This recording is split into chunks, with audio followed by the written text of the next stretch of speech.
So the last point is God's plan for your life. And, and I am a living testimony of this, is that, during this wilderness season, God will reveal his plans to you. God will show you everything that he has in store for you. And as I mentioned, God will lead you through it as well. And God will give you the skills, the abilities.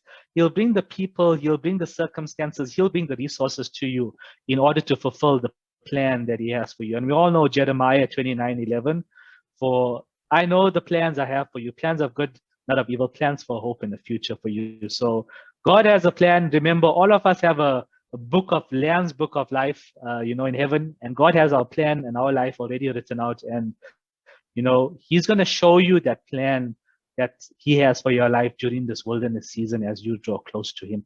And again, as I said, if you looked at me 3 years ago, would you ask me if I was going to be doing this? I would have told you no. But again, that was my plan, not God's plan. And again, thank God, he's taken me through this wilderness season to be able to give me and show me the plans that he has for my life.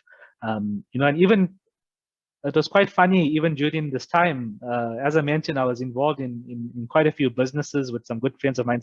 And, even I remember God clearly telling me, stop with all of these businesses and just leave it alone, and I wasn't sure what was going on at that time and why the Lord was telling me this.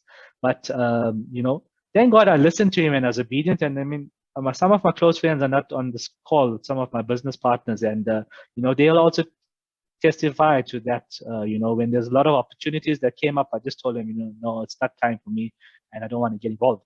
And now in hindsight, when I look at it, I realized that those businesses and those things that we are doing were all distractions from my path with God, and God told me that. And I realized that if I didn't do that and I wasn't obedient to him and I was still in the world, I promise you I would have not made it through these last few years alone, because it was only because of him and my focus on him and him removing all of these distractions that allowed me to get through this past few years. So again, it's about obedience. Sometimes it's not easy decisions, that we have to make, but, we need to be obedient to the Lord. And